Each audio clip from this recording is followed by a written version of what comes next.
Siguiente tema. Gestión del tiempo. Uno de los elementos más complicados de abordar en este contexto fue la organización de mis actividades diarias y la gestión del tiempo. Ante esto, ¿logré organizarme en el tiempo mediante, por ejemplo, un calendario semanal? Es importante hacernos estas preguntas, porque hay estudiantes que simplemente optan por ir al día a día. En el caso de poder hacerme un horario, ¿cuánto logré ajustarme a dicha organización? ¿Siento que el tiempo me alcanzó para hacer todo lo que quería o me disponía a hacer? Otras preguntas interesantes para hacernos son las siguientes. ¿Cuál sería mi evaluación sobre la organización de mi tiempo? ¿Siento que debía haber invertido más en las actividades académicas? ¿O por el contrario, siento que debía haber invertido más en mis pasatiempos, hobbies y asuntos personales? Aquí obviamente queremos invitarte a que este año cuentes con una organización de tu tiempo, mediante un calendario de actividades diarias y o semanales. Es súper importante, ya que nos permite calzar todas las actividades en un momento del día definido, y así no pasamos a llevar ninguna de ellas, aparte de darnos certidumbre sobre lo que haremos en un horario determinado, lo que disminuye bastante nuestra ansiedad y estrés diario. Mucho ánimo en esto.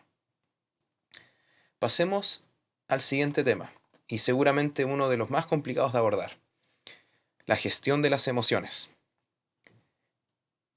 Este es seguramente uno de los puntos más importantes sobre el cual conversar en este podcast.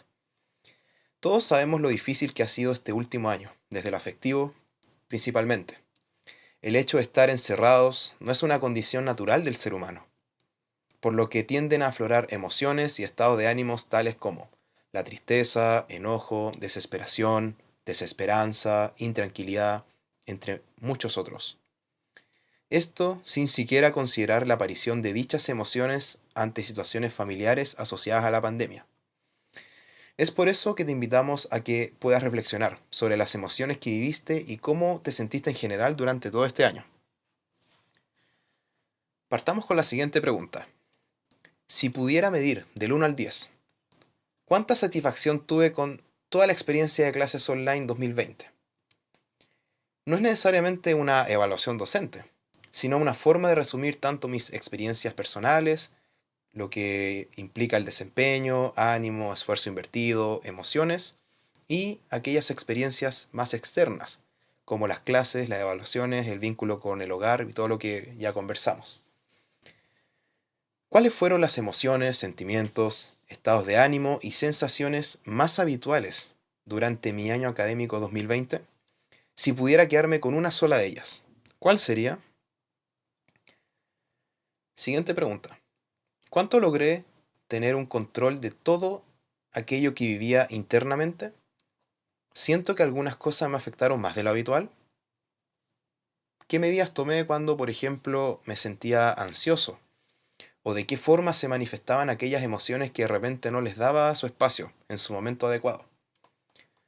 En mi experiencia personal fue complicado tener un monitoreo de todas las emociones diarias que sentía, puesto que naturalmente se estaba más bajoneado, entre comillas, de lo normal, por lo que al principio no conecté 100% con mis emociones. Sin embargo, con el pasar de los meses sí pude hacerlo, y por ejemplo, cuando tenía que apagar el PC y levantarme a respirar, a tomar aire, lo hacía. Asimismo, era consciente, por ejemplo, de celebrar cada paso, cada logro o meta alcanzada, y así estimular mi avance académico de la mejor forma.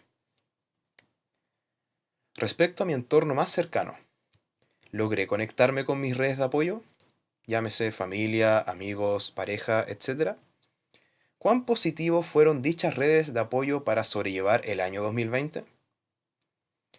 A continuación, queremos hacer algunas preguntas vinculadas al manejo del estrés y ansiedad, las que servirán como un mini monitoreo de cuán recurrentes son estos síntomas en nosotros.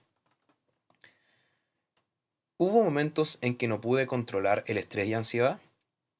¿Qué herramientas, técnicas o acciones realicé para poder controlarlas? ¿Sentí que en algún momento iba a colapsar o perder el control de todo? ¿Cuán frecuente sentí manifestaciones corporales del estrés y ansiedad?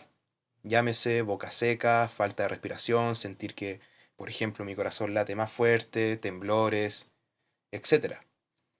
Sentí mucho temor de lo que vendría en el futuro, de tal forma que perdía la atención en el presente. Si las respuestas anteriores fueron afirmativas, es necesario que podamos echar mano de nuestros recursos personales y, si es necesario, profesionales, puesto que la presencia constante en el tiempo de estas sintomatologías puede afectar de forma exponencial nuestra salud mental. Recordemos que antes de la pandemia vivimos un proceso de crisis social o, como se conoció, estallido social importante, que de alguna u otra forma sí pudo afectarnos afectivamente. Ante esto, ¿cómo crees que puedes afrontar mejor el 2021? Poniendo así atención a tu salud mental y con especial atención a la aparición de dichos síntomas. Después de revisar la importancia de la gestión del tiempo y las emociones en el cumplimiento de nuestras metas y de nuestra salud mental, los invitamos a revisar la importancia del autocuidado y algunas estrategias a tener en cuenta para este nuevo año.